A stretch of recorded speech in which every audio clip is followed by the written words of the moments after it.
గ్రామ పంచాయతీలో నర్సరీ ఉండేలా బిల్లు తీసుకొచ్చామని సీఎం కేసీఆర్ స్పష్టం చేశారు. అటవీ శాఖ సాయంతో పంచాయతీ సిబ్బంది నర్సరీలను పెంచుతున్నామన్నారు. తెలంగాణ హరితనిధి ఏర్పాటు చేయాలనేది ప్రతిపాదన ఉందని సీఎం శాసనసభలో తెలిపారు. హరితనిధికి టీఆర్ఎస్ ప్రజాప్రతినిధులు అంగీకరించారని, శాసనసభ్యులు ఏకగ్రీవంగా ఆమోదించారని సీఎం కోరారు. ప్రతి నెల మన గౌరవ పార్లమెంట్ సభ్యులు, శాసన మండలి సభ్యులు, శాసనసభ్యులు ఒక 500 రూపాయలు హరితనిధి కింద ఎవ్రీ మంత్ మన శాలరీ నుంచి కూడా ఇద్దామని చెప్పి నేను చెప్పడం జరిగింది అధ్యక్ష. ప్రతి నెల వారి జీతం నుంచి 100 రూపాయలు ఇవ్వడానికి ఐఏఎస్ అధికారులు ఒప్పుకున్నారు అధ్యక్ష. ఐపీఎస్ అధికారులు కూడా అంగీకరించినారు. భూమి పోడు వ్యవసాయం చేస్తా ఉన్నారు.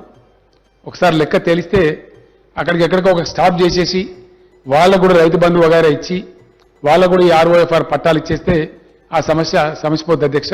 ఆర్ఓఎఫ్ఆర్ పట్టా ఇచ్చినంత మాత్రాన వీళ్ళు ఓనర్స్ కారు అధ్యక్ష. వీరికి ఓనర్ మాత్రం ఫారెస్టే ఉంటుంది.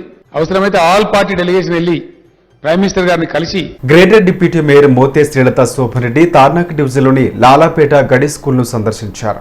విద్యార్థులకు కల్పిస్తున్న సౌకర్యాలపై ఆమె ఆరా తీశారు. అనంతరం విద్యార్థులతో డిప్యూటీ మేయర్ మమేకమయ్యారు. కోవిడ్ నిబంధనలు తప్పక పాటించాలని ఆమె సూచించారు. 7 పిల్లల సంఖ్య బాగా పెరిగిందన్న ఆమె విద్యార్థుల సంఖ్యకు తగ్గట్టు సదుపాయాలను కూడా సమకూర్చేందుకు సంబంధిత జిల్లా విద్యాశాఖ అధికారులతో చర్చిస్తామని భరోసానిచ్చారు. మన కరోనా వచ్చిన తర్వాత మన తెలంగాణ గవర్నమెంట్ ఒక నిర్ణయం తీసుకొని సీఎం కేసీఆర్ గారు స్కూల్ ఓపెన్ చేయడం జరిగింది. ప్రతి దగ్గర కూడా ఈ రోజు నేను మా దగ్గర తార్నాక డివిజన్లోని గడి స్కూల్ రావడం జరిగింది, లాలపేట గడి స్కూల్ రావడం జరిగింది. ఈ స్కూల్లో అసలు స్ట్రెంగ్త్ ఎంత మంచి పెరిగింది. స్కూల్కి అందరూ 90% అటెండెన్స్ ఉంది. టీచర్స్ కానివ్వండి, స్టూడెంట్స్ కానివ్వండి, అందరికీ మంచి అటెండెన్స్ ఉంది. అసలు పిల్లలు ఇంట్లో కంటే ఇక్కడే బాగుందని చాలా సంతోషంగా చెప్తున్నారు. కాకపోతే ప్రతి ఒక్కరు పిల్లలు మాత్రం మంచి మాస్క్ పెట్టుకున్నారు. వాళ్ళకి స్కూల్ వాతావరణము, ఇక్కడ శానిటైజర్ వాళ్ళు చాలా మంచి చేసుకుంటున్నారు. పిల్లలందరూ కూడా వాళ్ళు లంచ్ టైంలో కూడా మంచి హ్యాండ్ వాష్ చేసుకోవడానికి బాత్రూమ్స్ అన్నీ ఉన్నాయి ఈ స్కూల్లో. పిల్లలు ఎంత అంటే నేను ప్రతి స్కూల్లో ఒక 2-3 క్లాసులు తిరగడం జరిగింది. పిల్లలు చాలా అంటే మాకు ఆన్లైన్ కంటే ఇక్కడికి వస్తే మాకు ఫ్రెండ్స్ ఉన్నారు, చదువుకోవడానికి మంచి ఉంది, మాకు ఏ డౌట్ వచ్చినా టీచర్స్ చెప్తున్నారు, మాకు అది చాలా బాగుంది. మాకు ఆన్లైన్ లో ఉన్నప్పుడు అంటే కొంచెం ఇంట్రెస్ట్ ఉండేది, కానీ ఇంట్లో కూర్చొని చదువుకోవాలంటే అంత మంచిగా అనిపించేది కాదు. మాకు ఇక్కడికి వచ్చిన తర్వాత గేమ్స్ కానివ్వండి, ఆడుకోవడానికి కానివ్వండి, టైమింగ్స్ కానివ్వండి చాలా బాగున్నాయని పిల్లలు అంటే 10th క్లాస్ పిల్లల నుంచి 9th 6th వరకు కూడా చాలా సంతోషాన్ని వ్యక్తం చేస్తున్నారు. ఈ స్కూల్ ఓపెన్ చేయడం వల్ల పిల్లలకి ఎలాంటి ప్రాబ్లం లేదు. దేవుడి దయ వల్ల ఈ 3rd వేవ్ కరోనా అనేది నాకు తెలిసి అమ్మవారి పండుగప్పటి నుంచి ఇప్పటి వరకు ఎవరికి రాలేదు, ఇంకా రాదని కూడా నేను అనుకుంటున్నాను. భారత రాష్ట్రపతి రామ్నాథ్ కోవింద్ 76వ జయంతి వేడుకలను ఓయూజేఏసీ ఆధ్వర్యంలో కేక్ కట్ చేసి ఘనంగా నిర్వహించారు. ఈ కార్యక్రమంలో ఓయూజేఏసీ నాయకులు రాస వెంకట ముదిరాజ్, అంచన్న ముదిరాజ్ తదితరులు పాల్గొన్నారు. భారతదేశ అత్యున్నత పదవి అవరోధిస్తున్నటువంటి డాక్టర్ రామ్నాథ్ కోవింద్ గారి 76వ జన్మదిన వేడుకలు ఇక్కడ ఘనంగా జరుపుకోవడం జరిగింది. భారతదేశ అభివృద్ధిలో ఎంతో గొప్ప కీలక పాత్ర పోషించినటువంటి రామ్నాథ్ కోవింద్ గారి పుట్టినరోజు జరుపుకోవడం మాకెంతో సంతోషం, ఆనందదాయకం. ఆయన పర్యాయాలు రాజ్యసభ సభ్యులుగా, బీహార్ గవర్నర్గా కొనసాగుతూ ఆ రాష్ట్ర అభివృద్ధిలో ఎంతో కీలక పాత్ర పోషించుండు. దేశంలో ఉన్నటువంటి కొత్తగా వచ్చిన ఆర్డినెన్స్లే కానీ, చట్టాలే కానీ వాటిని ప్రభుత్వ కార్యరూపం దాల్చే విధంగా ఆయన ఆమోదం కూడా చాలా గొప్పగా ఉన్నది. న్యాయవాదిగా, న్యాయ కోవిదనిగా ఎంతో మందికి ఉచితంగా న్యాయస్థానాలు కూడా చేసి వాళ్ళందరినీ కూడా ఆదుకున్నా అని చెప్పి ఈ సందర్భంగా నేను తెలియజేస్తా ఉన్నా. ఇక్కడ ఈ జమ్మికుంట టౌన్లో గాంధీ చౌక్లో ఈరోజు అన్ని సంఘాల ఆధ్వర్యంలో మేము రామ్నాథ్ కోవింద్ గారి బర్త్డే చేయడం చాలా గొప్పగా, ఆనందంగా ఉన్నదని కోరుతాము. నిరుద్యోగం, విద్య పట్ల రాష్ట్ర కేంద్ర ప్రభుత్వాల విధానాలకు వ్యతిరేకంగా స్వేరో స్టూడెంట్స్ యూనియన్ చేపట్టిన ర్యాలీని పోలీసులు అడ్డుకున్నారు. ఉస్మానియా యూనివర్సిటీ నుంచి ఇందిరా పార్క్ వద్ద వెళ్తున్న స్వేరో విద్యార్థులను పోలీసులు అదుపులోకి తీసుకున్నారు. బీజేపీ ప్రభుత్వం కేంద్రంలో అధికారం చేపట్టాక ప్రభుత్వ స్థలాలన్నింటినీ ప్రైవేటీకరణ చేసేందుకు యత్నించడం దారుణమని Swaero student union state president Manaspalli Srikanth అన్నారు. ఇక వివిధ సంస్థల నుంచి ఉద్యోగులు తొలగిస్తూ నిరుద్యోగాన్ని పెంచే విధంగా చట్టాలు తీసుకురావడం బాధాకరమని అన్నారు. రాష్ట్రంలో టీఆర్ఎస్ ప్రభుత్వం ఇంతవరకు ఒక్క గ్రూప్ 2 నోటిఫికేషన్ విడుదల చేయకుండా జాప్యం చేయడం సిగ్గుచేటన్నారు. ఇక నిరుద్యోగుల జీవితాలతో కేంద్ర ప్రభుత్వాలు ఆడుకుంటున్నాయని ఆరోపించారు.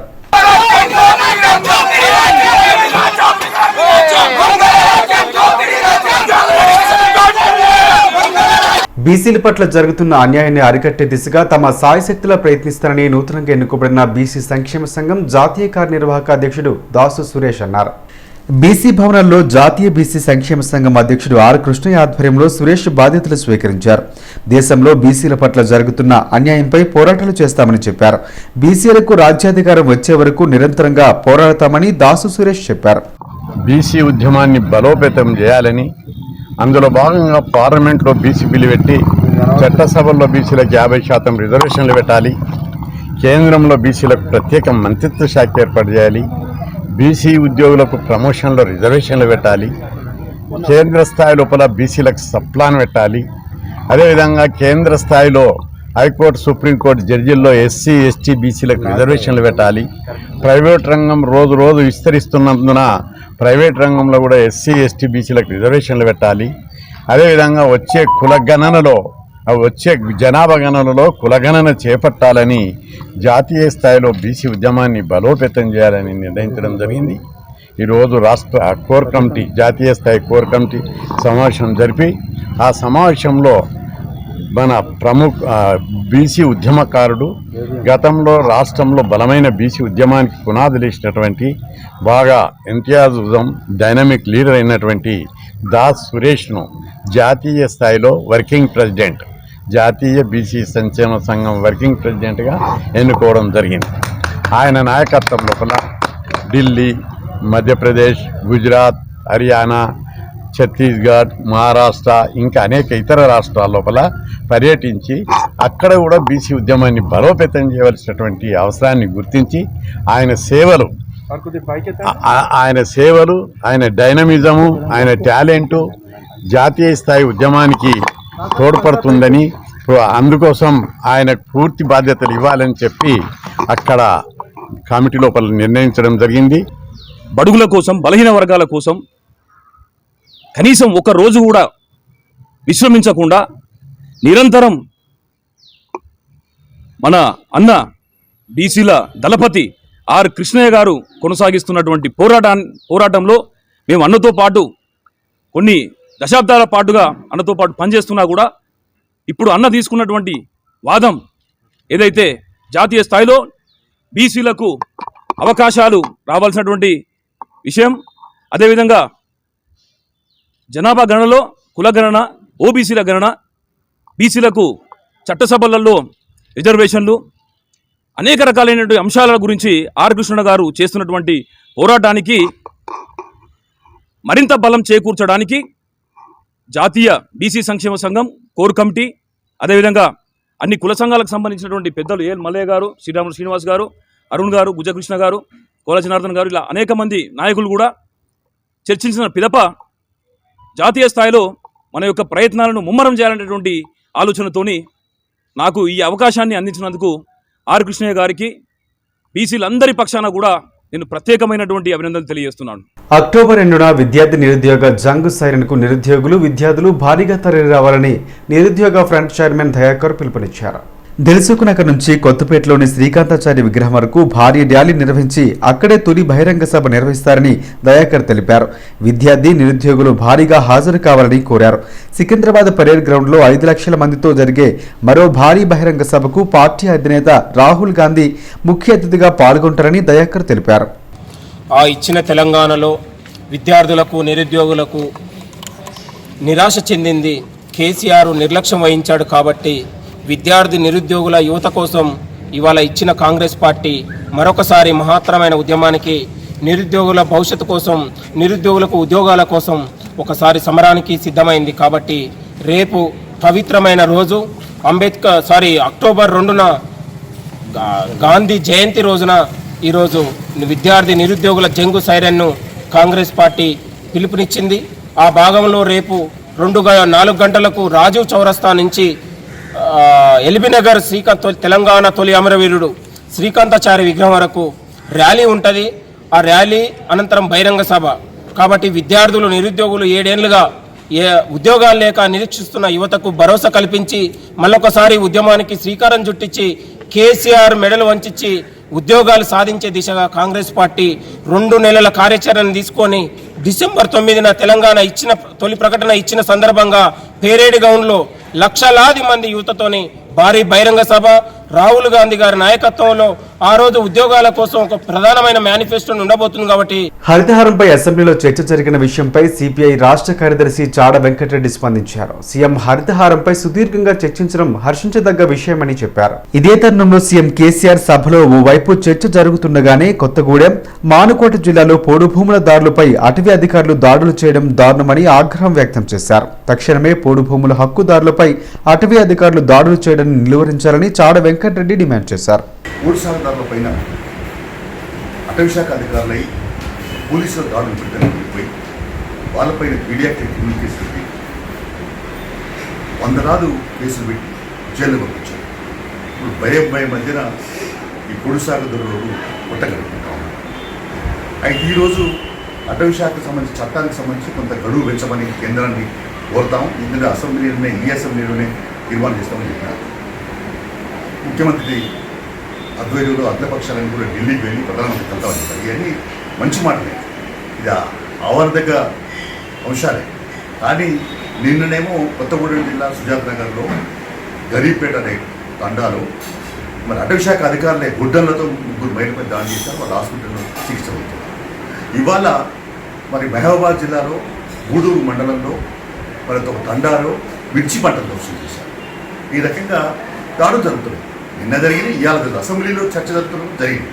కాబట్టి ఇప్పుడు ముఖ్యమంత్రి గారు తక్షణమే స్పందించి మొత్తం అటవీశాఖ అధికారులను ఎక్కడ కూడా దాడులు చేయద్దనేటువంటి ఆదేశాలు ఇచ్చి ఇవాళ భయం మధ్యలో బతుకుతున్న ఈ ఆదివాసీలు, గిరిజనులు, పూడసాగదారులకి మరి నమ్మకాన్ని కలిగించాలా.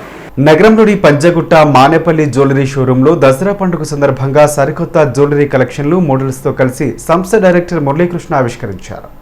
బంగారు వజ్రాభరణాలు ధరించి మోడల్స్ చేసిన ఫ్యాషన్ షో కలర్ఫుల్ గా సాగింది. ఈ సందర్భంగా సినీ నటి దృశ్వికా చందర్ మాట్లాడుతూ పండుగ సీజన్ను దృష్టిలో ఉంచుకుని ప్రత్యేక ఏర్పాట్లు చేసిన జ్యువెలరీ కలెక్షన్ ఎంతగానో ఆకట్టుకుంటున్నాయని తెలిపింది. ప్రజలందరికీ అందుబాటులో సరసమైన ధరలకు జ్యువెలరీ కలెక్షన్స్ అందుబాటులో ఉన్నాయని పేర్కొంది. festivals lo the main festival Dasara and Diwali in Indian festivals andi. So the వచ్చే festival season ki Manipalli Jewellers has come down with exclusive jewelry collection. So this time the beauty of the jewelry entante we have this Navratri special jewelry collection what we are adding for wedding collection andi. So wedding jewelry which is going to be for lifetime jewelry. So this time Manipalli is coming out with exclusive 9 different varieties. Varieties with a combination of rubies and emeralds, a variety combination of fusion like kundan and pearls, a variety combination of color stones with the diamonds, very much creative. So you get lot of modern jewelry but not something kind of a contemporary traditional ones. So this time our collection is really awesome. It was a great response. From last 2 weeks we have started displaying to the customers. So we have an official launch today chesamu. So you can witness the exclusive collection. And andarki okate whoever want a exclusive wedding collection ante don't miss Manipalli andi. So your jewelry could be a lifetime memory. ఈ Dasara Diwali could be more good celebration అండి. Just because from past 2 years నుంచి pandemic వల్ల మనం చూస్తున్నాము ఏ festival వచ్చినా జాగ్రత్తగా భయపడాల్సి వస్తుంది. At least now it's a good climate అని చెప్పవచ్చు. Slowly the people are coming out. So this time this Dasara and Diwali should be very good. And coming up to the pricing parts we have a great offers we're doing for this Dasara Diwali అండి. So we are giving up to 25% off on the diamonds. So this is something good reason to buy on the diamond jewellery అని చెప్పవచ్చు. Andarki namaskaram, and on that note I would like to congratulate sir for this wonderful store and the wonderful collection that there is. And what sir said, festivals and weddings are a celebration, and post COVID especially all of us need something happy and motivating and something that's to celebrate, and nothing like buying jewelry and investing in something that's going to bring joy and prosperity in our lives and families, and going forth we pass it on to our generation. So a huge congratulations sir, this lovely jewelry, and do check it out. JNT విశ్వవిద్యాలయం స్థాపించి October 2 నాటికి 50 సంవత్సరాలు పూర్తి చేసుకున్న సందర్భంగా golden Jubilee celebrations నిర్వహిస్తున్నట్లు VC కట్ట నరసింహారెడ్డి తెలిపారు. సంవత్సరం పాటు సెలబ్రేషన్స్ చేయనుగా అక్టోబర్ 3వ తేదీన గోల్డెన్ జూబ్లీ సెలబ్రేషన్స్ ను గవర్నర్ తమిళిసై సౌందరరాజన్ లాంఛనంగా ప్రారంభించనున్నారు. ఇక విద్యార్థులకు 50 ఏళ్లుగా వర్సిటీ సేవలు అందిస్తుందని వీసీ తెలిపారు. 1972 అక్టోబర్ 2వ తేదీన ప్రారంభమైన విశ్వవిద్యాలయం అంచెంచెలుగా ఎదుగుతూ 50 వసంతాలు పూర్తి చేసుకుందని చెప్పారు. ఎంతో మంది విద్యార్థులు ఉన్నత స్థాయిలో వర్సిటీ నిలబెట్టిందని అన్నారు. తెలంగాణ అన్ని రంగాల్లో అభివృద్ధి చెందుతుందని సినీ నటుడు సుమన్ అన్నారు. రియల్ ఎస్టేట్లో పెట్టుబడి పెడితే ఎలాంటి నష్టమూ వాటిల్లదని తెలిపారు. నగరంలోని రామంతపూర్లో జరిగిన ఎస్ఎన్ఎస్ డెవలప్మెంట్స్ నూతన వెంచర్ బ్రోచర్ను సుమన్ విడుదల చేశారు. యాదగిరిగుట్ట సమీపంలోని రాజపేటలో 50 ఎకరాల్లో తమ 6వ వెంచర్ ఏర్పాటు చేస్తున్నామని ఎండి శ్రీకాంత్ రెడ్డి చెప్పారు. ఎస్ఎన్ఎస్ డెవలపర్స్ వాళ్ళ రియల్ ఎస్టేట్ కంపెనీది బ్రోషర్ లాంచింగ్ వచ్చున్నాను. సో శ్రీకాంత్ గారు అధినేత, మంచి మిత్రుడు, అండ్ నాకు ఓంకార్ రాజు గారు మంచి మిత్రుడు. సో నాకు శ్రీకాంత్ గారి గురించి చెప్పడం జరిగింది and I know him very well.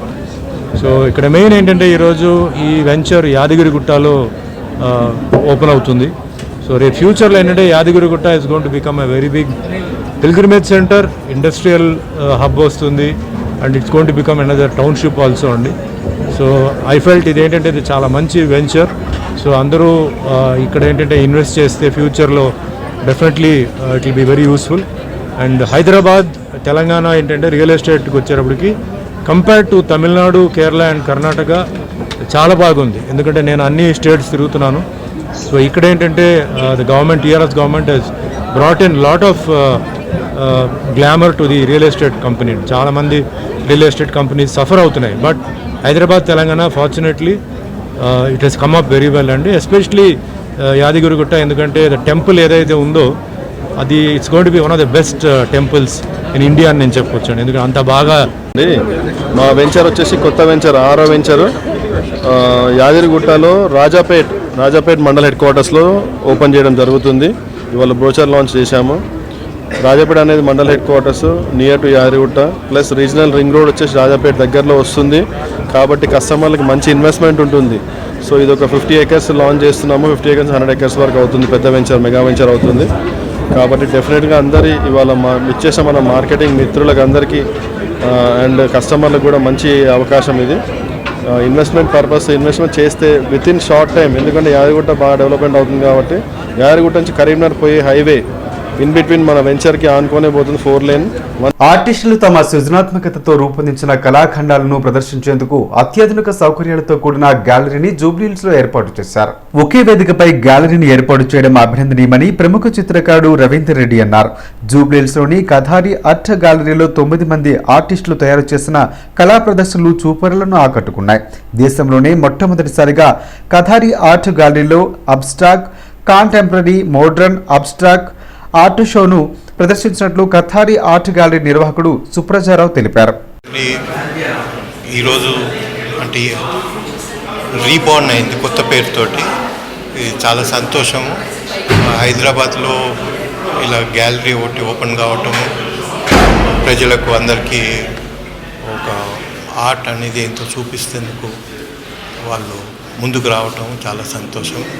And అందులో కూడా కడారి ఆర్ట్ గ్యాలరీ డైరెక్టర్ చెప్పడం ప్రకారం new art, contemporary art and తర్వాత అబ్స్ట్రాక్ట్ ఆర్ట్, ఇటువంటి డిఫరెంట్ మీడియంస్లలో చేసే వర్క్ చూపించి ఇక్కడ వాళ్ళ పరిచయం చేయాలనే ఇంట్రెస్ట్ తోటి వాళ్ళు ఉన్నట్టు తెలుసు. అండ్ ఈ ఎగ్జిబిషన్లో, గ్రూప్ ఎగ్జిబిషన్లో కెనెటిక్ ఆర్ట్ మూమెంట్ దాని మీద చూపిస్తున్నారు. ఇట్స్ వెరీ ఇంట్రెస్టింగ్ ఎగ్జిబిషన్, చాలా బాగుంది. ఉప్పల్ ఎక్సైజ్ పోలీస్ స్టేషన్ పరిధిలోని చిలకనగర్లో గంజాయి ముఠాను ఎక్సైజ్ పోలీసులు అదుపులోకి తీసుకున్నారు. వారి నుంచి సుమారు 3 లక్షల రూపాయలు విలువ చేసే గంజాయిని స్వాధీనం చేసుకున్నారు. మల్లాపూర్కు చెందిన రౌట్ బాదల్, బోడుప్పల్కి చెందిన సతీష్, తోటవారి వీధి రామచంద్రపురం ఈస్ట్ గోదావరికి చెందిన గురు మధు, మోహన్ అనే 3 వ్యక్తులు గంజాయి స్మగ్లింగ్ చేస్తున్నారన్న సమాచారం రావడంతో పోలీసులు పక్కా స్కెచ్ వేసి పట్టుకున్నారు.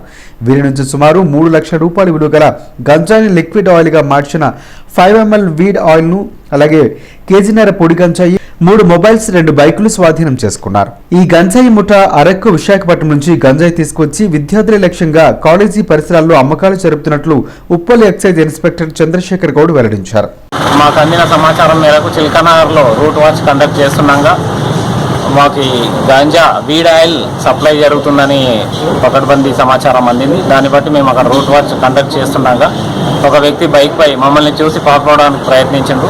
అతను వెంబడించి పట్టుకోగా అతని బైక్లో ఈ వీడ్ ఆయిల్స్ బాటిల్స్ ఏవైతే ఉన్నావో అవి దొరికినాయి. ఇక్కడ చూపిస్తున్నట్టు ఈ ఒక్కొక్క వీడ్ ఆయిల్ 5 ml ఉంటుంది. ఇది మొత్తం కూడా ఉన్నట్టు బాటిల్స్ దొరికినాయి. ఇవన్నీ చేస్తే 550 ml వీడ్ ఆయిల్ దొరికింది. ఇది గాంజా నుంచి ఎక్స్ట్రాక్ట్ చేస్తారు. ఇది గాంజా డ్రై గాంజా కంటే చాలా ఎఫెక్టివ్గా ఉంటుంది. ఇది సిగరెట్ పైన 2 డ్రాపులు లేక 1 డ్రాప్ వేసుకొని తాగుతారు. ఈ ఒక్క వీడ్ ఆయిల్ బాటిల్ 20 సిగరెట్ల దాకా వస్తుందని వాళ్ళు తెలియజేయడం జరిగింది. తదుపరి ఈ వీడ్ ఆయిల్ బాటిల్స్ను వేరే వ్యక్తులకు ఇవ్వడానికి వెళ్తున్నట్టు ఈ బాదల్ అనే వ్యక్తి ఒప్పుకున్నాడు. ఆ లోపే స్కూటీ పైన ఈ బాటిల్స్ కొనడానికి వచ్చిన వాళ్ళను కూడా పట్టుకొని తనిఖీ చేయగా వాళ్ళ స్కూటీలో 1.5 కిలోల గాంజాయి కూడా లభించింది. ఇలా ముగ్గురిని కూడా తదుపరి విచారణ జరపగా వాళ్ళు అరక్ నుండి ఇవన్నీ తీసుకొచ్చి ఇక్కడ హైదరాబాద్లో ఎక్కడెక్కడ కాలేజ్ స్టూడెంట్స్ లేకపోతే నీడీ కస్టమర్స్ ఉంటారో అక్కడ వాళ్ళు సప్లై చేస్తూ అమ్ముతున్నారు. ఇది ఒక్కటి 500లకు కొని 1000 రూపాయలకు అమ్ముతున్నారు. మరియు గాంజా కూడా చిన్న చిన్న పాకెట్లో ఎవరికి అవసరం ఉందో వాళ్ళకి అమ్ముతున్నారు. ఇదంతా కూడా అరకు నుండి తీసుకొచ్చి వీళ్ళు గత 6 నెలల నుండి చిల్కానగర్, మల్లాపూర్, గోడుపల్, నాచారం ప్రాంతాల్లో విక్రయిస్తున్నట్టు అంగీకరించినారు. తదుపరి వీళ్ళను మేము కస్టడీలోకి తీసుకొని కేసు నమోదు చేయడం జరిగింది. ఈ మొత్తం కూడా సీజర్ ఒక 3 లక్షల రూపాయల వరకు ఉంటుందని తెలియదు. నగరంలోని చిక్కడపల్లి పోలీస్ స్టేషన్ పరిధిలోని బార్ అండ్ రెస్టారెంట్లో ఓ వ్యక్తిపై దాడి చేసి అతని మెడలో ఉన్న 15 గ్రాముల బంగారు గొలుసును లాక్కొని వెళ్లిన 3 యువకులను చిక్కడపల్లి పోలీసులు అరెస్టు చేసి రిమాండ్కు తరలించారు. గత నెల 26వ తేదీన చిక్కడపల్లిలోని సాయి బార్ అండ్ రెస్టారెంట్లో కడప ప్రాంతానికి చెందిన సాఫ్ట్వేర్ ఇంజనీర్ సురేష్ మద్యం తాగి బయటకు వచ్చి సిగరెట్ తాగుతున్నాడు. గాంధీనగర్ ప్రాంతానికి చెందిన 3 యువకులు సురేష్ను కొట్టి మెడలో ఉన్న 15 గ్రాముల బంగారు గొలుసును ఎత్తుకెళ్లారు. తాగుడుకు బానిసై తన భర్త తనని వేధించేందుకు పూనుకున్నాడని ఓ వివాహిత రాచకొండ కమిషనర్కు విన్నవించుకుంది.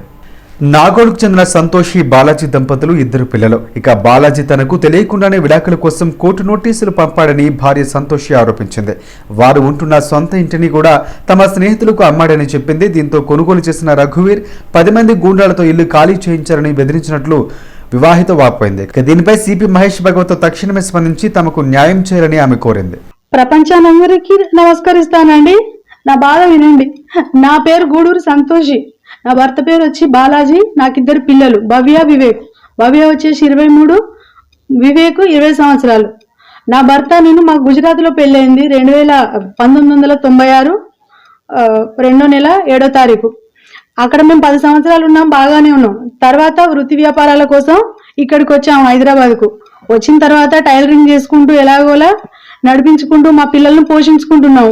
నా భర్త నేను బాగానే ఉండేవాళ్ళం. దాని తర్వాత ఆయన మత్తు పానీయాలకు బానిసై నాతో రోజు గొడవపడి అనుమానం, రకరకాల వీడియోలు, ఫోటోలు అంటూ బెదిరించుకుంటూ ఎప్పటికీ వాళ్ళ స్నేహితులతో కలిపి ఇంట్లో తాగుడు, మద్యం అన్ని బానిసైపోయి రోజు డబ్బులు తీసుకెళ్లి తాగేవాడు. దాని తర్వాత ఒక రోజు నాకు తెలియకుండానే ఇంట్లో నుంచి నాకు విడాకుల కేసు నోటీస్ వచ్చింది. నాకు అసలు ఇది ఏంటని ఏం అర్థం కాలేదు. కోర్టుకు వెళ్ళాను. దాని తర్వాత ఇంట్లో నుంచి మా బాబుని తీసుకొని వెళ్ళిపోయి వాళ్ళ ఫ్రెండ్కే, రఘువీర్ అతని పేరు, అతనికి ఇల్లు అమ్మేసుకున్నానని చెప్పేసి రిజిస్ట్రేషన్ చేయించుకొని ఎల్బీ నగర్ పోలీస్ స్టేషన్ నుంచి నాకు కాల్ వచ్చింది, మీ ఇల్లు అమ్మేశారమ్మా, మీరు ఇల్లు ఖాళీ చేయాలని. నగరంలో కోవిడ్ తన ఉధృతిని కొనసాగిస్తూనే ఉంది. గడిచిన 24 గంటల్లో గ్రేటర్ పరిధిలో అత్యధికంగా 67 కొత్త కేసులు నమోదయ్యాయి. అటు రాష్ట్రంలో 46,193 కరోనా పరీక్షలు నిర్వహించగా 220 మందికి పాజిటివ్ గా వెల్లడైంది. ఇక వరంగల్ అర్బన్ జిల్లాలో 18, రంగారెడ్డి జిల్లాలో 15 కేసులు పాజిటివ్ గా నమోదయ్యాయి. అదే సమయంలో 244 మంది కరోనా నుంచి కోలుకోగా 1 మరణించారు.